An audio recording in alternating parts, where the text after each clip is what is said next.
ਸੀਗਾ, ਮੈਨੂੰ ਤੇ ਸਮਝ ਨਹੀਂ ਆਉਂਦੀ ਵੀ ਦੇਖੋ ਐਡੀ ਵੱਡੀ ਜ਼ਿੰਮੇਵਾਰੀ ਮਿਲੀ ਆ, ਜੇ ਇੱਕ ਪੁਲਿਸਮੈਨ ਆ ਜਾਂ ਕੋਈ ਵੀ ਸਰਕਾਰੀ ਨੌਕਰੀ ਵਾਲਾ ਬੰਦਾ ਇੱਕ ਦਿਨ ਵੀ ਜੌਬ ਤੇ ਨਹੀਂ ਜਾਂਦਾ ਤਾਂ ਉਹਨੂੰ ਬਰਖਾਸਤ ਕਰ ਦਿੱਤਾ ਜਾਂਦਾ ਜਾਂ ਨੋਟਿਸ ਭੇਜਿਆ। ਪਤਾ ਨਹੀਂ ਇਹ ਐਮਐਲਏ ਮੰਤਰੀਆਂ ਦੀਆਂ ਜੌਬਸ ਕਿਦਾਂ ਦੀਆਂ ਵੀ ਇਹ ਸਾਰਾ ਸਾਲ ਏਰੀਏ 'ਚ ਨਹੀਂ ਵੜਦੇ ਤੇ ਮੁੜ ਕੇ ਕੋਈ ਪੁੱਛਦਾ ਨਹੀਂ। ਇਹ ਸਮਝ ਨਹੀਂ ਆਉਂਦਾ, ਸੰਵਿਧਾਨ ਗਲਤ ਬਹੁਤ ਬਣਾਇਆ ਗਿਆ ਕਿਉਂਕਿ ਇਹਨਾਂ ਨੂੰ ਜਵਾਬਦੇਹੀ ਡੇਲੀ ਇਹਨਾਂ ਦੇ ਆਉਣਾ, ਲੋਕਾਂ ਦੀਆਂ ਸਮੱਸਿਆਵਾਂ ਸੁਣਨੀਆਂ, ਸੋਲਵ ਕਰਨਾ, ਹਰ ਹਿਸਾਬ ਕਿਤਾਬ ਇਹਨਾਂ ਤੋਂ ਪੁੱਛਣ ਵਾਲਾ ਕੋਈ ਨਹੀਂ। ਇਹ ਕਿਸ ਤਰ੍ਹਾਂ ਦੀ ਜੌਬ ਆ? ਇਹ ਬਹੁਤ ਗਲਤ, ਜੋ ਸੰਵਿਧਾਨ ਦਾ ਸਭ ਤੋਂ ਗੰਦਾ ਡਿਸੀਜਨ ਇਹ ਸੀਗਾ। ਇੱਕ ਤਾਂ ਬਿਨਾਂ ਕਿਸੇ ਵੀ ਕੈਂਡੀਡੇਟ ਨੂੰ ਸਿੰਪਲੀ ਟਿਕਟ ਦੇ ਦੇਣੀ, ਬਿਨਾਂ ਉਹਦੀ ਐਜੂਕੇਸ਼ਨ ਤੋਂ, ਬਿਨਾਂ ਕਿਸੇ ਚੀਜ਼ ਤੋਂ, ਤੇ ਇੱਕ ਜਦੋਂ ਬਣ ਜਾਂਦੇ ਨੇ ਜਿਹੜੇ ਕੰਮ ਨਹੀਂ ਕਰਦੇ, ਵਾਅਦੇ ਕਰਕੇ ਮੁੱਕਰਦੇ ਆ, ਉਹਨਾਂ ਲਈ ਕੋਈ ਲੀਗਲ ਡਾਕੂਮੈਂਟਸ ਨਹੀਂ ਰੈਡੀ ਕੀਤੇ ਜਾਂਦੇ ਜਾਂ ਉਹਨਾਂ ਨੂੰ ਜਵਾਬਦੇਹੀ, ਇਹ ਗਲਤ ਆ।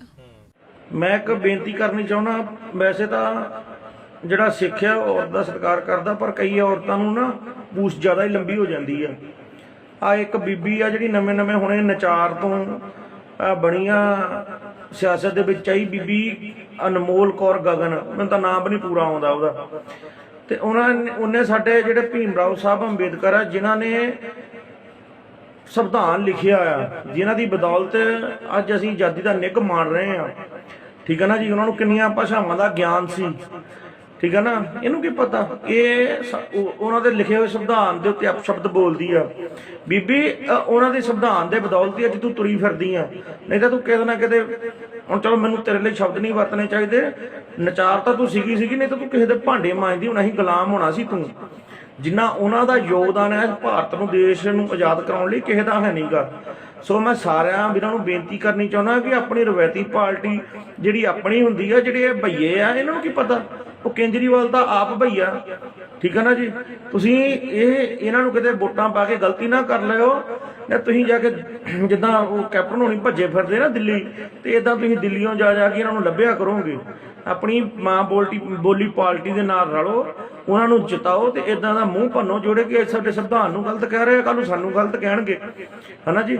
ਸੋ ਇੰਨੀਆਂ ਕੁ ਬੇਨਤੀਆਂ ਕਰਦਾ ਖੇਮਾ ਦਾ ਦਾਸ ਜਾਤਕਾ ਵੀ ਇਹ ਬੀਬੀ ਨੂੰ ਚਾਹੀਦਾ ਕਿ ਚੁੱਪਚਾਪ ਮਾਫੀ ਮੰਗ ਲਾ ਤੂੰ, ਠੀਕ ਹੈ। ਨਹੀਂ ਤਾਂ ਤੇਰੇ ਵੀ ਜਿੱਦਾਂ ਬਾਕੀਆਂ ਦੇ ਵਿਰੋਧ ਹੁੰਦਾ, ਤੇਰੇ ਵੀ ਵਿਰੋਧ ਹੋਣ ਲੱਗਿਆ, ਕੋਈ ਟਾਈਮ ਨਹੀਂ ਲੱਗਣਾ। ਫਿਰ ਇੱਕ ਹੋਰ ਕਹਿੰਦੀ, ਇਹਦਾ ਕਿਤੇ ਵਿਰੋਧ ਹੋਇਆ ਤੇ ਕਹਿੰਦੀ ਮੈਂ ਤਾਂ ਕਹਿੰਦੀ ਆ ਉੱਚੀ ਬੋਲੋ, ਉੱਚੀ, ਮੈਨੂੰ ਸੁਣਦਾ ਨਹੀਂ। ਦੱਸੋ ਕੀ ਉਹ ਵਿਚਾਰੇ ਆਪਣਾ ਦੁੱਖ ਲੈ ਕੇ ਆਏ ਆ, ਵਿਰੋਧ ਕਰਦੇ ਤੇ ਇਹ ਕਹਿੰਦੀ ਉੱਚੀ ਬੋਲੋ, ਉੱਚੀ। ਜਿਹੜੀ ਅੱਜ ਇਹ ਤੁਹਾਨੂੰ ਟਿਚਰਾਂ ਕਰ ਰਹੀ ਹੈ, ਕੱਲ ਨੂੰ ਕੀ ਕਰੂਗੀ? ਹੁਣ ਇਦਾਂ ਦੇ ਲੋਕਾਂ ਤੋਂ ਸਾਵਧਾਨ ਰਹਿਣਾ ਚਾਹੀਦਾ। ਵਾਹਿਗੁਰੂ ਜੀ ਕਾ ਖਾਲਸਾ, ਵਾਹਿਗੁਰੂ ਜੀ ਕੀ ਫਤਿਹ। जय भीम, जय भारत, जय संविधान, जय कांशी राम। भारतीय संविधान जिंदाबाद सी, जिंदाबाद है ते जिंदाबाद रहेगा। ਕੰਨ ਖੋਲ ਕੇ ਸੁਣ ਲੈ ਬੀਬਾ ਅਨਮੋਲ ਗਗਨ ਮਾਨ, ਜਿਹੜੀ ਤੁਸੀਂ ਸਟੇਟਮੈਂਟ ਦਿੱਤੀ ਆ ਨਾ ਕਿ ਸੰਵਿਧਾਨ ਜਿਹੜਾ ਗਲਤ ਆ, ਤੁਹਾਡੀ ਨੌਲੇਜ ਦੇ ਲਈ ਦੱਸ ਦਵਾਂ ਬੀਬਾ ਜੀ, ਸਭ ਤੋਂ ਪਹਿਲਾਂ ਜਾ ਕੇ ਹਿੰਦੂ ਕੋਡ ਬਿੱਲ ਪੜੋ, ਫਿਰ ਮਨੂ ਸਮਰਤੀ ਪੜਿਓ, ਫਿਰ ਬਾਬਾ ਸਾਹਿਬ ਜੀ ਦਾ ਸੰਵਿਧਾਨ ਪੜਿਓ। ਹੁੰਦੀ ਨਾ ਕਿਤੇ ਮਨੂ ਸਮਰਤੀ ਲਾਗੂ, ਪਤਾ ਜਾਣਾ ਸੀ ਤੈਨੂੰ ਲੱਗ। ਘਰ ਦੇ ਕਿਸੇ ਕੋਨੇ ਤੇ ਬਹਿ ਕੇ ਭਾਂਡੇ ਮਾਂਜਦੀ ਹੁੰਦੀ। ਅੱਜ ਜਿਹੜੀ ਜ਼ੁਬਾਨ ਚੱਲਦੀ ਨਾ ਬਿਨਾਂ ਲਗਾਮ ਤੋਂ, ਅੱਧੀ ਅਧੂਰੀ ਨੌਲੇਜ ਜਿਹੜੀ ਬਹੁਤ ਖਤਰਨਾਕ ਹੁੰਦੀ ਆ। ਤੁਸੀਂ ਹੁੰਦੇ ਕੌਣ ਆ ਸੰਵਿਧਾਨ ਦੇ ਉੱਤੇ ਟੀਕਾ ਟਿੱਪਣੀ ਕਰਨ ਵਾਲੇ? ਤੁਹਾਡੇ ਪੂਰੇ ਤੁਸੀਂ ਛੱਡੋ, ਤੁਹਾਡੇ ਪੂਰਾ ਖਾਨਦਾਨ ਨੇ ਨਹੀਂ ਉਨੀਆਂ ਕਿਤਾਬਾਂ ਜ਼ਿੰਦਗੀ 'ਚ ਪੜ੍ਹਨੀਆਂ, ਛੱਡੋ ਦੇਖੀਆਂ ਤੱਕ ਨਹੀਂ ਹੋਣੀਆਂ ਜਿੰਨੀਆਂ ਬਾਬਾ ਸਾਹਿਬ ਜੀ ਨੇ ਪੜ੍ਹੀਆਂ ਆ, ਜਿੰਨੀਆਂ ਬਾਬਾ ਸਾਹਿਬ ਜੀ ਦੇ ਕੋਲ ਡਿਗਰੀਆਂ ਸੀ। ਚਲਦੀ ਫਿਰਦੀ ਲਾਇਬ੍ਰੇਰੀ ਨਹੀਂ, ਇੱਕ ਯੂਨੀਵਰਸਿਟੀ ਸੀ ਬਾਬਾ ਸਾਹਿਬ ਡਾਕਟਰ BR ਅੰਬੇਡਕਰ ਸਾਹਿਬ। ਔਰਤ ਦੇ ਮਾਨ ਸਨਮਾਨ ਦੇ ਲਈ ਉਹਨਾਂ ਨੇ ਔਰਤ ਨੂੰ ਪੈਰ ਦੀ ਜੁੱਤੀ ਤੋਂ ਲੈ ਕੇ ਸਿਰ ਦਾ ਤਾਜ ਬਣਾ ਦਿੱਤਾ। ਇੱਕ ਔਰਤ ਨੂੰ ਜਿਹਨੂੰ ਘਰ ਤੋਂ ਬਾਹਰ ਨਹੀਂ ਨਿਕਲਣ ਦਿੱਤਾ ਜਾਂਦਾ ਸੀ, ਮਨਮਰਜ਼ੀ ਦਾ ਕੱਪੜਾ ਲੀੜਾ ਨਹੀਂ ਪਹਿਨਣ ਦਿੱਤਾ ਜਾਂਦਾ ਸੀ, ਅੱਜ ਉਸ ਔਰਤ ਭਾਰਤ ਦੀ ਕੁਰਸੀ ਤੇ ਪ੍ਰਧਾਨ ਮੰਤਰੀ ਤੱਕ ਬਣਾ ਦਿੱਤਾ ਬਾਬਾ ਸਾਹਿਬ ਜੀ ਨੇ। ਔਰ ਤੇਰੇ ਮੂੰਹ ਦੇ ਵਿੱਚ ਅੱਜ ਜਿਹੜਾ MLA ਬਣਨ ਦੇ ਲਈ ਲਾਲਾ ਚੋ ਰਹੀਆਂ ਹੈ ਨਾ, ਤੇਰੀ ਨੌਲੇਜ ਦੇ ਲਈ ਦੱਸ ਦਵਾਂ ਬੀਬਾ, ਬਾਬਾ ਸਾਹਿਬ ਜੀ ਨੇ ਭਾਰਤ ਦੇ ਨਾਰੀ ਦੇ ਸਨਮਾਨ ਦੇ ਲਈ ਇਸ ਦੇਸ਼ ਦੇ ਕਾਨੂੰਨ ਮੰਤਰੀ ਦੇ ਅਹੁਦੇ ਤੋਂ ਅਸਤੀਫਾ ਦੇ ਦਿੱਤਾ ਸੀ, ਠੋਕਰ ਮਾਰ ਦਿੱਤੀ ਸੀ ਕੁਰਸੀ ਨੂੰ। ਅੱਜ ਤੁਸੀਂ ਇੱਕ MLA ਬਣਨ ਦੇ ਲਈ ਲੀਡਰਾਂ ਦੇ ਮਗਰ ਫਿਰਦੇ ਹੋ ਨਾ। 2018 ਦੇ ਵਿੱਚ ਅਪ੍ਰੈਲ ਮਹੀਨੇ ਨਰਿੰਦਰ ਮੋਦੀ ਜਿਹੜਾ ਇਸ ਦੇਸ਼ ਦਾ ਪ੍ਰਧਾਨ ਮੰਤਰੀ ਆ, ਉਹਨੇ ਬਾਬਾ ਸਾਹਿਬ ਜੀ ਦੇ ਸੰਵਿਧਾਨ ਦੇ ਨਾਲ ਛੇੜਛਾੜ ਕੀਤੀ ਸੀ, SC ST ਐਕਟ ਦੇ ਨਾਲ ਪੰਗਾ ਲਿਆ ਸੀ। ਸਾਡੇ ਸਮਾਜ ਦੇ ਲੋਕਾਂ ਨੇ ਇੱਕ ਦਿਨ ਨਹੀਂ ਲਾਇਆ ਸੀ, ਕੁਝ ਘੰਟਿਆਂ ਦੇ ਵਿੱਚ ਹੀ ਉਹਨੂੰ ਆਪਣਾ ਫੈਸਲਾ ਵਾਪਸ ਲੈਣਾ ਪਿਆ ਸੀ। ਅਸੀਂ ਇਸ ਦੇਸ਼ ਦੇ ਪ੍ਰਧਾਨ ਮੰਤਰੀ ਦੇ ਫੈਸਲੇ ਨੂੰ ਠੋਕਰ ਮਾਰੀ ਸੀ। ਤੂੰ ਤਾਂ ਹੈ ਹੀ ਕਿਸ ਬਾਗ ਦੀ ਮੂਲੀ, ਸਮਝਦੀ ਤੂੰ ਕੀ ਆਪਣੇ ਆਪ ਨੂੰ? ਹਵਾ ਤੇਰੀ ਚੌਥੇ ਆਸਮਾਨ ਤੇ, MLA ਹੱਲੇ ਤੂੰ ਬਣੀ, ਪਤਾ ਨਹੀਂ ਬਣਨਾ ਕਿ ਨਹੀਂ। ਜੇ ਤੂੰ ਐਮਐਲਏ ਬਣਨ ਦੀ ਦਾਅਵੇਦਾਰੀ ਵੀ ਕਰਦੀ ਤਾਂ just because of Indian constitution, ਕਿਉਂਕਿ ਬਹੁਤ ਸਾਰੇ ਮੁਲਕਾਂ ਦੇ ਵਿੱਚ ਔਰਤ ਨੂੰ ਇਹ ਅਧਿਕਾਰ ਨਹੀਂ ਹੈਗਾ, ਸਮਾਜਿਕ, ਧਾਰਮਿਕ ਤੇ ਰਾਜਨੀਤਿਕ ਤੌਰ ਤੇ ਆਜ਼ਾਦੀ ਨਹੀਂ ਹੈਗੀ। ਤੁਸੀਂ ਲੀਡਰਾਂ ਤੇ ਸਵਾਲ ਚੱਕਿਆ, ਚੱਕੋ, ਚੰਗੀ ਗੱਲ ਆ, ਚੱਕਣਾ ਚਾਹੀਦਾ ਬੀਬਾ। ਇਹੀ ਸਵਾਲ ਜੇ ਤੁਸੀਂ ਆਪਣੇ ਲਾਲੇ ਕੇਜਰੀਵਾਲ ਤੇ ਚੱਕਿਆ ਹੁੰਦਾ, ਇਹੀ ਸਵਾਲ ਜੇ ਤੁਸੀਂ ਆਪਣੇ ਐਮਪੀ ਭਗਵੰਤ ਮਾਨ ਤੇ ਚੱਕਿਆ ਹੁੰਦਾ, ਉਹਦਾ ਕਾਰਨ ਇਹ ਆ ਫੀਮ ਖਾਣਾ। ਫੀਮ ਖਾਣਾ ਮੈਂ ਇਸ ਲਈ ਕਹਿ ਰਹੀ ਹਾਂ ਕਿ ਆਮ ਆਦਮੀ ਪਾਰਟੀ ਦੀ ਇੱਕ ਵਰਕਰ ਨੇ ਆਮ ਆਦਮੀ ਪਾਰਟੀ ਦੇ ਇੱਕ ਪ੍ਰੋਗਰਾਮ ਦੇ ਉੱਤੇ ਉਹਨੂੰ ਇਹ ਗੱਲ ਕਹਿਤੀ, ਕੀ ਗੱਲ ਖਾਦੀ ਨਹੀਂ ਅੱਜ ਹੋਲੀ ਬੋਲਦਾ, ਔਰ ਉਹੀ ਫੀਮ ਖਾਣੇ ਨੇ ਉਹਦੇ ਹੀ ਜਿਹੜੇ ਐਮਪੀ ਦੇ ਏਰੀਏ ਦੇ ਵਿੱਚ, ਸੰਗਰੂਰ ਦੇ ਵਿੱਚ ਮੇਰੇ ਸਮਾਜ ਦੇ ਲੋਕਾਂ ਤੇ, ਐਸਸੀ ਲੋਕਾਂ ਦੇ ਉੱਤੇ ਇੰਨੇ ਅਤਿਆਚਾਰ ਹੋਇਆ, ਲੇਕਿਨ ਉਹ ਬੋਲਿਆ ਨਹੀਂ ਕੁਝ ਵੀ, ਗੂੰਗਾ ਰਿਹਾ ਨਾ। ਉਹ ਆਪਣੇ ਏਰੀਏ 'ਚ ਗਿਆ, ਨਾ ਉਹਨੇ ਲੋਕਾਂ ਦੀਆਂ ਸਮੱਸਿਆਵਾਂ ਸੁਣੀਆਂ। ਉਹਨੂੰ ਪੁੱਛੋ ਇਹ ਸਵਾਲ ਤੁਸੀਂ ਜਾ ਕੇ। ਕੱਲ ਬੀਬਾ ਤੁਸੀਂ ਹਲੇ ਰਾਜਨੀਤੀ ਦੇ ਵਿੱਚ ਆਏ ਹੋ, ਜੇ ਤੁਸੀਂ ਰਾਜਨੀਤੀ 'ਚ, ਮੈਂ ਵੀ ਰਾਜਨੀਤੀ ਦੇ ਵਿੱਚ ਆ। ਤੁਸੀਂ ਕਲਾਕਾਰ ਆ, ਮੈਂ ਵੀ ਇੱਕ ਕਲਾਕਾਰ ਆ। ਤੁਹਾਡੀ ਤੇ ਮੇਰੀ ਸੋਚ ਦੇ ਵਿੱਚ ਫਰਕ ਹੈ। ਤੁਸੀਂ ਜਾਤ-ਪਾਤ ਨੂੰ ਫੈਲਾਉਂਦੇ, ਤੁਸੀਂ ਗੀਤਾਂ 'ਚ ਫੁਕਰਪੁਣਾ ਫੈਲਾਇਆ, ਆਪਣਿਆਂ 'ਚ ਫੁਕਰੀ ਜੱਟਪੁਣਾ। ਜੇ ਹੁਣ ਐਡੀ ਅਣਖ ਰੱਖਦੀਆਂ ਤੇ ਫਿਰ ਉਹਨਾਂ ਦੇ ਕੋਲ ਹੀ ਵੋਟਾਂ ਮੰਗਣ ਜਾਈ, ਸਾਡੇ ਸਮਾਜ ਦੇ ਲੋਕਾਂ ਦੇ ਕੋਲ ਵੋਟ ਮੰਗਣ ਨਾ ਜਾਈ ਤੂੰ, ਜੇ ਤੇਰੇ 'ਚ ਮਾੜੀ ਮੋਟੀ ਅਣਖ ਹੈਗੀ ਆ। ਗਲੀ ਮੁਹੱਲੇ ਮੰਗਦਿਆਂ ਵਾਂਗੂ ਘਰ ਫਿਰੀ ਨਾ ਵੋਟਾਂ ਲੈਣ ਸਾਡੇ ਸਮਾਜ ਦੇ ਲੋਕਾਂ ਦੇ ਕੋਲ। ਤੇਰੀ ਨੌਲੇਜ ਦੇ ਲਈ ਦੱਸ ਦਵਾਂ, ਪੰਜਾਬ ਦੇ ਵਿੱਚ ਸਭ ਤੋਂ ਜ਼ਿਆਦਾ ਐਸਸੀ ਭਾਈਚਾਰੇ ਦੀ ਵੋਟ ਆ। ਜਿਹੜਾ ਤੁਸੀਂ ਕਰਤੂਤ ਕੀਤੀ ਹੈ ਨਾ, ਜੋ ਤੁਸੀਂ ਬਕਵਾਸ ਕੀਤੀ ਸੋਸ਼ਲ ਮੀਡੀਆ ਦੇ ਉੱਤੇ, ਇਹਦੇ ਨਾਲ ਸਾਰੇ ਐਸਸੀ ਭਾਈਚਾਰੇ ਨੂੰ ਜਿਹੜਾ ਇਹ ਠੇਸ ਪਹੁੰਚੀ ਆ। ਕਿਉਂਕਿ ਸਾਡਾ ਜਿਹੜਾ ਗ੍ਰੰਥ ਆ, ਉਹ ਸੰਵਿਧਾਨ ਆ। ਅਸੀਂ ਸੰਵਿਧਾਨ ਨੂੰ ਕਿਸੇ ਗ੍ਰੰਥ ਤੋਂ ਘੱਟ ਨਹੀਂ ਮੰਨਦੇ, ਜਿਹਨੇ ਸਾਨੂੰ ਹੱਕ ਹਕੂਕ ਲੈ ਕੇ ਦਿੱਤੇ, ਔਰ ਤੁਸੀਂ ਉਹਦੇ ਹੀ ਖਿਲਾਫ ਬੋਲ ਰਹੇ ਹੋ। ਸ਼ਰਮ ਕਰ। ਤੇਰੇ ਲਈ ਬੀਬਾ ਉਹ ਲਾਣਤਾਂ ਵੀ ਨਹੀਂ ਪਈਆਂ ਬੜੀਆਂ ਜਿਹੜੀਆਂ ਕਹਿ ਦਈਏ ਤੇਰੇ ਤੇ ਪੈ ਜਾਣ। ਵਿਕ ਗਈ ਨਾ, ਬੋਲਣ ਲੱਗ ਪਈ ਨਾ, ਬੋਲੀ ਆਰਐਸਐਸ ਦੀ ਲਾਲੇ ਕੇਜਰੀਵਾਲ ਦੇ ਪਿੱਛੇ ਲੱਗ ਕੇ। ਚੈਲੰਜ ਕਰਦੀ ਇੱਕ ਬਾਬਾ ਸਾਹਿਬ ਦੀ ਧੀ, ਹਿੰਮਤ ਹੈਗੀ ਤਾਂ ਕਰ ਕਬੂਲ। ਜੇ ਅਣਖ ਰੱਖਦੀ ਗੀਤਾਂ 'ਚ ਤੇਰੀ ਬਹੁਤ ਅਣਖ ਸੁਣੀ ਆ, ਜੇ ਸੱਚੀਓ ਤੇਰੇ 'ਚ ਅਣਖ ਹੈਗੀ ਆ ਨਾ, ਕਣ ਹੈਗਾ ਆ, ਤਾਂ ਫਿਰ ਕਰ ਕਬੂਲ ਚੈਲੰਜ। ਸਮਾਂ ਵੀ ਤੂੰ ਰੱਖੀ, ਜਗ੍ਹਾ ਵੀ ਤੇਰੀ ਹੋਊਗੀ, ਤੈਨੂੰ ਦੱਸੂਗੀ ਫਿਰ ਸੰਵਿਧਾਨ ਸਹੀ ਆ ਜਾਂ ਗਲਤ ਆ। ਬਾਬਾ ਸਾਹਿਬ ਦੀ ਧੀ ਆਊਗੀ, ਧੀਆਂ ਆਉਣਗੀਆਂ ਬਹੁਜਨ ਸਮਾਜ ਦੀਆਂ। ਜਿਹੜੀ 21 ਦੀ ਬੀਬਾ ਤੂੰ ਭਾਜੀ ਪਾਈ ਹੈ ਨਾ, ਤੈਨੂੰ 51 ਕਰਕੇ ਨਹੀਂ, ਤੈਨੂੰ 101 ਕਰਕੇ ਮੋੜੂੰਗੀ। ਆ ਮੇਰੇ ਬਾਬਾ ਸਾਹਿਬ ਦੇ ਖਿਲਾਫ ਨਾ ਇਸ ਦੇਸ਼ ਦਾ ਪ੍ਰਧਾਨ ਮੰਤਰੀ ਵੀ ਬੋਲੂਗਾ, ਉਹ ਵੀ ਨਹੀਂ ਬਰਦਾਸ਼ਤ ਕਰਦੇ ਅਸੀਂ। ਤੂੰ ਤਾਂ ਹੈ ਹੀ ਕੀ ਚੀਜ਼ ਫਿਰ। ਇਹ ਜਿਹੜੀ ਵੀਡੀਓ ਆ ਤੁਹਾਡੇ ਸਾਰਿਆਂ ਦੇ ਕਹਿਣ ਤੇ ਬਣਾਈ, ਕਿਉਂਕਿ ਸਵੇਰ ਦੀਆਂ ਬਹੁਤ ਫੋਨ ਕਾਲਸ ਆਈਆਂ ਮੈਨੂੰ, ਔਰ ਬਹੁਤ ਸਾਰੇ SMS ਆਏ। ਇੱਕ ਔਰਤ ਨੇ ਬੋਲਿਆ ਸੀ, ਇੱਕ ਕੁੜੀ ਨੇ ਬੋਲਿਆ ਸੀ, ਸਾਥੀ ਕਹਿੰਦੇ ਸੀਗੇ ਕਿ ਤੁਸੀਂ ਹੀ ਇੱਕ ਔਰਤ ਹੀ ਔਰਤ ਦਾ ਜਵਾਬ ਦੇ ਸਕਦੀ ਆ। ਸੋ ਇਹ ਵੀਡੀਓ ਮੇਰੀ ਉਸ ਅਨਮੋਲ ਗਗਨ ਤੱਕ, ਹੰਕਾਰੀ ਹੋਈ ਜਿਹੜੀ ਆ, ਹਲੇ MLA ਤਾਂ ਬਣੀ ਨਹੀਂ ਹੁਣੀ, ਇਹਦਾ ਹੰਕਾਰ 7ਵੇਂ ਅਸਮਾਨ ਤੇ ਆ, ਉਹਦੇ ਤੱਕ ਪਹੁੰਚਾ ਦਿਓ, ਬੀਬਾ ਤੱਕ। ਦੇਖਦੇ ਆ ਚੈਲੰਜ ਕਬੂਲ ਕਰਦੀ ਆ ਜਾਂ ਨਹੀਂ, ਸਮਾਂ ਰੱਖਦੀ ਆ ਜਾਂ ਨਹੀਂ। ਬਾਬਾ ਸਾਹਿਬ ਜੀ ਦੀ ਸੋਚ ਤੇ ਪਹਿਰਾ ਦੇਣ ਵਾਲੇ ਆ, ਤੇ ਦਿੱਤਾ ਹੈ ਔਰ ਦਵਾਂਗੇ। ਮੇਰੇ ਸਮਾਜ ਦੇ ਲੋਕੋ, ਇਹੋ ਜਿਹੀਆਂ ਬਹੁਤ ਆਈਆਂ ਤੇ ਬਹੁਤ ਗਈਆਂ। ਉਸੇ ਸੰਵਿਧਾਨ ਨੂੰ ਲੈ ਕੇ, ਉਸੇ ਸੰਵਿਧਾਨ ਦੇ ਆਸਰੇ ਨੂੰ, ਓਟ ਨੂੰ ਲੈ ਕੇ ਨਾ, ਕਾਨੂੰਨ ਦੇ ਆਸਰੇ FIR ਤੇਰੇ ਤੇ ਮੈਂ ਕਰਵਾਉਂਗੀ। ਸੁਣ ਲੈ ਅਨਮੋਲ ਗਗਨ ਮਾਨ, ਇੱਥੇ ਕਿ ਜਿਹੜਾ ਤੇਰੇ ਜਾਤ ਪਾਤ ਦਾ ਕੀੜਾ ਜ਼ਿਆਦਾਤਰ ਟੱਪਦਾ ਨਾ, ਉਹ ਵੀ ਅਸੀਂ ਲਾਉਣਾ ਜਾਣਦੇ ਆ, ਬਥੇਰਿਆਂ ਦਾ ਲਾਇਆ ਵੀ ਆ। ਉਨਾ ਬੋਲੋ ਜਿੰਨਾ ਸੁਣ ਸਕਦੇ ਆ। ਹੁਣ ਜੇ ਬਕਵਾਸ ਕੀਤੀ, ਹੁਣ ਸੁਣਨ ਦਾ ਜਿਗਰਾ ਵੀ ਰੱਖੋ। ਇਹ ਵੀਡੀਓ ਮੇਰੀ ਉਹਦੇ ਤੱਕ ਜ਼ਰੂਰ ਪਹੁੰਚਾ ਦਿਓ। ਜੈ ਭੀਮ, ਜੈ ਭਾਰਤ। ਬਾਬਾ ਸਾਹਿਬ ਜੀ ਤੇਰੀ ਸੋਚ ਤੇ ਪਹਿਰਾ ਦੇਾਂਗੇ ਠੋਕ ਕੇ। ਕੰਨ ਖੋਲ ਕੇ ਸੁਣ ਲਾ ਬੀਬਾ। ਬੀਬਾ ਅਨਮੋਲ ਗਗਨ ਮਾਨ, ਬੀਬਾ ਸਵਾਲ ਕਰਨੇ ਆ ਤੈਨੂੰ 2-4। ਬੀਬਾ ਇੱਕ ਤਾਂ ਮੈਨੂੰ ਸਵਾਲ ਦਾ ਜਵਾਬ ਦੇ ਕਿ ਜੇਕਰ ਤੈਨੂੰ ਪਤਾ ਹੀ ਨਹੀਂ ਕਿਸੇ ਚੀਜ਼ ਬਾਰੇ ਤੇ ਤੁਸੀਂ ਬੋਲਦੇ ਕਿਉਂ? ਉਹਨੂੰ ਸੰਵਿਧਾਨ ਬਾਰੇ ਪਤਾ ਹੀ ਨਹੀਂ ਵੀ ਸੰਵਿਧਾਨ ਕੀ ਹੈ।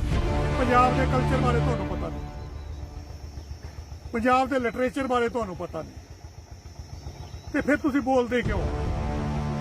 ਬੀਬਾ ਜਿਹੜਾ ਤੁਸੀਂ ਸੰਵਿਧਾਨ ਤੇ ਬਾਬਾ ਅੰਬੇਡਕਰ ਜੀ ਤੇ ਜਿਹੜਾ ਤੁਸੀਂ ਕੁਝ ਟਿੱਪਣੀਆਂ ਕੀਤੀਆਂ, ਉਹ ਤੁਹਾਡੇ ਵਾਸਤੇ ਬਹੁਤ ਮਾੜੀ ਗੱਲ ਹੈ।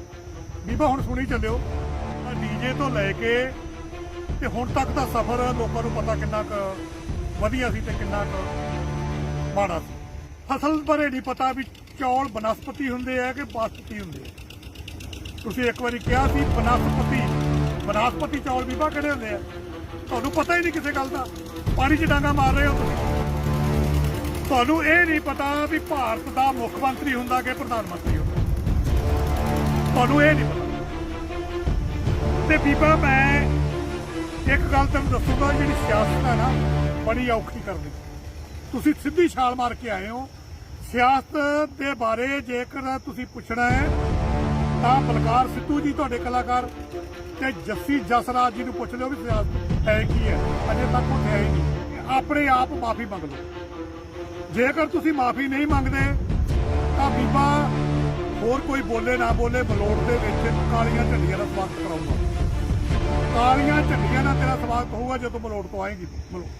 ਜ਼ਿਲ੍ਹਾ ਸ੍ਰੀ ਮੁਕਤਸਰ ਸਾਹਿਬ ਜਿੰਨੀਆਂ ਉਹਨਾਂ ਨੂੰ ਗਿਆਨ ਸੀ ਭਾਸ਼ਾਵਾਂ ਦਾ, ਤੇ ਬੀਬਾ ਉਹਨਾਂ ਦਾ ਤੇਰਾ ਵੇਟ ਨਹੀਂ ਹੋਣਾ। ਪੰਗਾ ਕਿਹਦੇ ਨਾਲ ਲੈਣੀ ਹੈ ਲਗਰੇਟਿਆ ਨਾ। ਅੱਜ ਕਰਾਂਗੇ ਜੀ ਅਸੀਂ ਗੱਲ ਬੀਬਾ ਅਨਮੋਲ ਗਗਨਮਾਨ।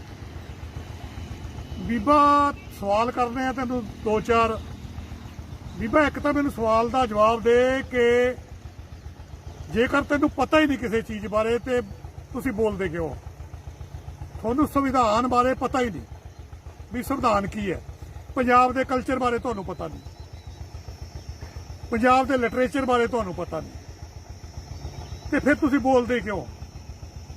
ਬੀਬਾ ਜਿਹੜਾ ਤੁਸੀਂ ਸੰਵਿਧਾਨ ਤੇ ਬਾਬਾ ਅੰਬੇਡਕਰ ਜੀ ਤੇ ਜਿਹੜਾ ਤੁਸੀਂ ਕੁਝ ਟਿੱਪਣੀਆਂ ਕੀਤੀਆਂ ਉਹ ਤੁਹਾਡੇ ਵਾਸਤੇ ਬਹੁਤ ਮਾੜੀ ਗੱਲ ਹੈ।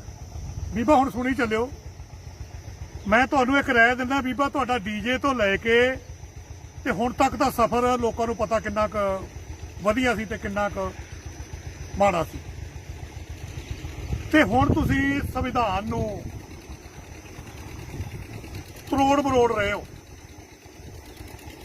ਤੇ ਬੀਬਾ ਪਾਣੀ 'ਚ ਡਾਂਗਾ ਨਾ ਮਾਰਿਆ ਕਰੋ। ਜੇ ਤੁਹਾਨੂੰ ਪਤਾ ਹੀ ਨਹੀਂ ਸੰਵਿਧਾਨ ਬਾਰੇ, ਪੰਜਾਬ ਦੇ ਲਿਟਰੇਚਰ ਬਾਰੇ ਨਾ ਬੋਲੋ। ਤੁਹਾਨੂੰ ਫਸਲ ਬਾਰੇ ਨਹੀਂ ਪਤਾ ਵੀ ਚੌਲ ਬਨਸਪਤੀ ਹੁੰਦੇ ਆ ਕਿ ਬਾਸਪਤੀ ਹੁੰਦੇ ਆ। ਤੁਸੀਂ ਇੱਕ ਵਾਰੀ ਕਿਹਾ ਸੀ ਬਨਸਪਤੀ ਚੌਲ ਬੀਬਾ ਕਿਹੜੇ ਹੁੰਦੇ ਆ। ਤੁਹਾਨੂੰ ਪਤਾ ਹੀ ਨਹੀਂ ਕਿਸੇ ਗੱਲ ਦਾ। ਪਾਣੀ 'ਚ ਡਾਂਗਾ ਮਾਰ ਰਹੇ ਹੋ ਤੁਸੀਂ। ਤੁਹਾਨੂੰ ਇਹ ਨਹੀਂ ਪਤਾ ਵੀ ਭਾਰਤ ਦਾ ਮੁੱਖ ਮੰਤਰੀ ਹੁੰਦਾ ਕਿ ਪ੍ਰਧਾਨ ਮੰਤਰੀ ਹੁੰਦਾ। ਤੁਹਾਨੂੰ ਇਹ ਨਹੀਂ ਪਤਾ। ਤੇ ਬੀਬਾ ਮੈਂ ਇੱਕ ਗੱਲ ਤੈਨੂੰ ਦੱਸੂਗਾ, ਜਿਹੜੀ ਸਿਆਸਤ ਹੈ ਨਾ ਬੜੀ ਔਖੀ ਕਰਨੀ। ਤੁਸੀਂ ਸਿੱਧੀ ਛਾਲ ਮਾਰ ਕੇ ਆਏ ਹੋ। ਸਿਆਸਤ ਦੇ ਬਾਰੇ ਜੇਕਰ ਤੁਸੀਂ ਪੁੱਛਣਾ ਹੈ ਤਾਂ ਬਲਕਾਰ ਸਿੱਧੂ ਜੀ ਤੁਹਾਡੇ ਕਲਾਕਾਰ ਤੇ ਜੱਸੀ ਜਸਰਾਜ ਜੀ ਨੂੰ ਪੁੱਛ ਲਿਓ ਵੀ ਸਿਆਸਤ ਹੈ ਕੀ ਹੈ। ਅਜੇ ਤੱਕ ਉਹ ਹੈ ਹੀ ਨਹੀਂ। ਇਸ ਕਰਕੇ ਬੀਬਾ ਮੈਂ ਤੁਹਾਨੂੰ ਬੇਨਤੀ ਕਰਦਾ ਹਾਂ ਕਿ ਪਾਣੀ 'ਚ ਡਾਂਗਾ ਨਾ ਮਾਰੋ। ਤੁਹਾਨੂੰ ਕਿਸੇ ਚੀਜ਼ ਬਾਰੇ ਪਤਾ ਹੀ ਨਹੀਂ ਤੇ ਫਿਰਦੇ ਹੋ ਤੁਸੀਂ ਸੁਪਨੇ ਲੈਂਦੇ ਐਮਐਲਏ ਦੇ ਸੁਪਨੇ ਲੈ ਰਹੇ ਹੋ ਤੁਸੀਂ। ਤੇ ਬਾਕੀ ਬੀਬਾ ਹੋਰ ਸੁਣ ਲਓ, ਜਿਹੜੀਆਂ ਤੁਸੀਂ ਟਿੱਪਣੀਆਂ ਕੀਤੀਆਂ ਸੰਵਿਧਾਨ ਤੇ, ਭੀਮ ਰਾਓ ਅੰਬੇਡਕਰ ਜੀ ਤੇ, ਉਹ ਟਿੱਪਣੀਆਂ ਦੇ ਸਬੰਧ ਦੇ ਵਿੱਚ ਤੁਹਾਨੂੰ ਇੱਕੋ ਹੀ ਅਪੀਲ ਹੈ ਕਿ ਆਪਣੇ ਆਪ ਮਾਫੀ ਮੰਗ ਲਓ। ਜੇਕਰ ਤੁਸੀਂ ਮਾਫੀ ਨਹੀਂ ਮੰਗਦੇ ਤਾਂ ਬੀਬਾ ਹੋਰ ਕੋਈ ਬੋਲੇ ਨਾ ਬੋਲੇ, ਮਲੋੜ ਦੇ ਵਿੱਚ ਕਾਲੀਆਂ ਝੰਡੀਆਂ ਦਾ ਸਵਾਗਤ ਕਰਾਉਂਗਾ। ਕਾਲੀਆਂ ਝੰਡੀਆਂ ਨਾਲ ਤੇਰਾ ਸਵਾਗਤ ਹੋਊਗਾ ਜਦੋਂ ਮਲੋੜ ਤੋਂ ਆਏਗੀ, ਜ਼ਿਲ੍ਹਾ ਸ੍ਰੀ ਮੁਕਤਸਰ ਸਾਹਿਬ। ਤੇ ਮੈਂ ਆਲ ਐਸਸੀ ਸਮਾਜ ਦੇ ਮੋਹਤਵਾਰ ਅਹੁਦੇਦਾਰ ਤੇ ਰਗਰੇਟਾ ਟਾਈਗਰ ਫੋਰਸ ਦੇ ਜਿੰਨੇ ਵੀ ਸਾਡੇ ਅਹੁਦੇਦਾਰ ਹੈ ਉਹਨਾਂ ਨੂੰ ਮੇਰੀ ਹੱਥ ਜੋੜ ਕੇ ਅਪੀਲ ਹੈ ਕਿ ਜਦੋਂ ਵੀ ਕਿਤੇ ਬੀਬਾ ਕਿਸੇ ਵੀ ਹਲਕੇ 'ਚ ਆਵੇ ਤਾਂ ਇਹਦਾ ਸਵਾਗਤ ਕਾਲੀਆਂ ਝੰਡੀਆਂ ਨਾਲ ਕਰੋ। ਕਿਉਂ? ਕਿਉਂਕਿ ਇਹਨੂੰ ਪਤਾ ਹੀ ਨਹੀਂ, ਸਾਡੇ ਸਮਾਜ ਬਾਰੇ ਨਹੀਂ ਪਤਾ, ਇਹਨੂੰ ਸਾਡੇ ਲਿਟਰੇਚਰ ਬਾਰੇ ਨਹੀਂ ਪਤਾ। ਇਹ ਕਿਉਂ ਅੱਗੇ ਵੀ ਇਹ ਬੋਲੇ ਸੀ, ਅੱਗੇ ਵੀ ਬਾਬਾ ਜੀ ਦੇ ਅੱਗੇ ਵੀ ਟਿੱਪਣੀਆਂ ਕੀਤੀਆਂ ਸੀ ਇਹਨਾਂ ਨੇ, ਤੇ ਪਰ ਉਦੋਂ ਬਚ ਗਏ ਸੀ। ਬਾਬਾ ਜੀ ਦੇ ਕੋਲ ਜਿੰਨੀਆਂ ਡਿਗਰੀਆਂ ਸੀ, ਜਿੰਨੀਆਂ ਬਾਬਾ ਜੀ ਨੂੰ ਜਿੰਨਾ ਉਹ ਪੜ੍ਹੇ ਲਿਖੇ ਸੀ ਤੇ ਜਿੰਨੀਆਂ ਉਹਨਾਂ ਨੂੰ ਗਿਆਨ ਸੀ ਭਾਸ਼ਾਵਾਂ ਦਾ, ਤੇ ਬੀਬਾ ਉਹਨਾਂ ਦਾ ਤੇਰਾ ਵੇਟ ਨਹੀਂ ਹੋਣਾ। ਪੰਗਾ ਕਿਹਦੇ ਨਾਲ ਲੈਣੀ ਹੈ? ਰਗਰੇਟਿਆਂ ਨਾਲ ਪੰਗਾ ਨਾ ਲਾ ਬੀਬਾ। ਤੇ ਬਾਕੀ ਤੁਸੀਂ ਇਹ ਠੇਕਾ ਨਹੀਂ ਲੈ ਲਿਆ। ਤੁਹਾਡੇ ਇੱਕ ਮਲੋਟ ਜ਼ਿਲ੍ਹਾ ਸ੍ਰੀ ਮੁਕਤਸਰ ਸਾਹਿਬ ਦੇ ਵਿੱਚ ਰਜੀਵ ਬੱਬੂ ਉੱਪਲ ਜਿਹੜਾ ਸ਼ਹਿਰੀ ਪ੍ਰਧਾਨ ਹੈ, ਉਹਨੇ ਵੀ ਕੱਲ ਟੀਕਾ ਟਿੱਪਣੀ ਕੀਤੀ ਹੈ ਕਿ ਦਫ਼ਤਰ ਦੀਆਂ ਚਾਬੀਆਂ ਚੂੜੇ ਚਮਿਆਰ ਤੇ ਬਾਲਮੀਕੀ ਜਿਹੜੇ ਭੰਗੀ ਆ ਇਹਨਾਂ ਨੂੰ ਦਿੱਤੀਆਂ ਸੀ, ਦਫ਼ਤਰ ਦੇ ਵਿੱਚ ਮੀਟਿੰਗ ਹੀ ਨਹੀਂ ਕਰਨੀ। ਉਹਦੇ ਖਿਲਾਫ ਤਾਂ ਅਸੀਂ ਕੰਪਲੇਂਟ ਐਸਐਸਪੀ ਮੁਕਤਸਰ ਨੂੰ ਪਾਤੀ ਹੈ। ਤੇ ਹਾਈ ਕਮਾਂਡ ਨੂੰ ਵੀ ਪਾਤੀ ਹੈ। ਤੇ ਬੀਬਾ ਆਹ ਕੰਮ ਨਹੀਂ ਚੱਲਣਾ। ਤੇ ਮੈਂ ਖਰੜਾ ਹਲਕੇ ਵਾਲਿਆਂ ਨੂੰ, ਸਾਡੇ ਐਸਸੀ ਸਮਾਜ ਦੇ ਵਿੱਚ ਜਿਹੜੇ ਰਿਲੇਟਡ ਜਿਹੜੇ ਖਰੜ ਹਲਾਕੇ ਦੇ ਵਿੱਚ ਬੈਠੇ ਆ, ਜਿੱਥੋਂ ਦੀ ਇਹਨਾਂ ਨੂੰ ਹਲਕਾ ਇੰਚਾਰਜ ਲਾਇਆ, ਉਹਨਾਂ ਨੂੰ ਮੇਰੀ ਹੱਥ ਜੋੜ ਕੇ ਅਪੀਲ ਹੈ, ਇਹਦਾ ਬਾਈਕਾਟ ਕਰ ਦਿਓ, ਬਾਈਕਾਟ ਕਰੋ ਇਹਦਾ। ਕਿਉਂਕਿ ਜਿਹੜੇ 2014 ਤੋਂ ਲੈ ਕੇ 2013 ਤੋਂ 2014 ਅੱਜ 20 ਹੋ ਗਿਆ, ਜਿਹੜੇ ਪਾਰਟੀ ਦੇ ਅਹੁਦੇਦਾਰ ਵਲੰਟੀਅਰ ਜਿਹੜੇ ਪਾਰਟੀ ਨਾਲ ਜੁੜੇ ਆ, ਉਹਨਾਂ ਨੂੰ ਇਗਨੋਰ ਕਿਉਂ ਕੀਤਾ ਗਿਆ ਹੈ ਪਾਰਟੀ ਵੱਲੋਂ? ਇਹਨਾਂ ਨੂੰ ਪੈਰਾਸ਼ੂਟ ਨਹੀਂ ਲਾ ਕੇ ਤੁਸੀਂ ਖਰੜ ਚ ਲਾਤਾ। ਤੇ ਮੈਂ ਤਾਂ ਹੈਰਾਨ ਹੈ ਵੀ ਜਿਹੜੇ 2014 ਤੋਂ ਸਾਡੇ ਪਾਰਟੀ ਦੇ ਖਰੜ ਤੋਂ ਜੁੜ ਚੁੱਕੇ ਆ ਲੋਕ, ਉਹ ਆਵਾਜ਼ ਕਿਉਂ ਨਹੀਂ ਠਾ ਰਹੇ ਵੀ ਸਾਨੂੰ ਦੂਸਰੇ ਜ਼ਿਲ੍ਹੇ ਦੇ ਵਿੱਚੋਂ ਤੀਸਰੇ ਜ਼ਿਲ੍ਹੇ ਚੋਂ ਲਿਆ ਕੇ ਸਾਡੇ ਕਿਉਂ ਇਹ ਖਰੜ ਹਲਕੇ ਦੇ ਵਿੱਚ ਲਾਤੀ ਹੈ ਲਿਆ ਕੇ ਪੈਰਾਸ਼ੂਟ ਦਾ। ਇਸ ਕਰਕੇ ਬੀਬਾ ਮੇਰੀਆਂ ਤਾਂ ਬੇਨਤੀ ਕਰਦਾ ਹੈ ਕਿ ਕੱਲ ਪਰਸੋਂ ਤੱਕ ਮਾਫੀ ਮੰਗ ਲਓ। ਤੁਹਾਨੂੰ ਅਜੇ ਬੜਾ ਕੁਝ ਹੋਣਾ, ਲੋਕਾਂ ਨੇ ਬੜਾ ਕੁਝ ਬੋਲਣਾ ਹੈ। ਅਜੇ ਤਾਂ ਇੱਕ ਮੇਰੇ ਭੈਣ ਜੀ, ਸਤਿਕਾਰਯੋਗ ਭੈਣ ਜੀ ਬੋਲੇ ਆ, ਹੁਣ ਮੈਂ ਬੋਲ ਪਿਆ ਤੇ ਬਹੁਤ ਬੋਲਣਗੇ, ਤੇ ਸੋਢੀ ਸਾਹਿਬ ਵੀ ਬੋਲੇ ਆ। ਇਸ ਕਰਕੇ ਜਿਵੇਂ ਸਾਡੀ ਬੀਬਾ ਜੀ ਨੇ ਕਿਹਾ ਸੀ, ਸਾਡੀ ਭੈਣ ਸਤਿਕਾਰਯੋਗ ਨੇ ਕਿਹਾ ਵੀ ਤੈਨੂੰ ਕਿਸੇ ਨੇ ਭਾਂਡੇ ਮਾਂਜਣ ਨਹੀਂ ਰੱਖਣਾ ਸੀਗਾ, ਇਹ ਉਹਦੀ ਗੱਲ ਸਹੀ ਹੈ।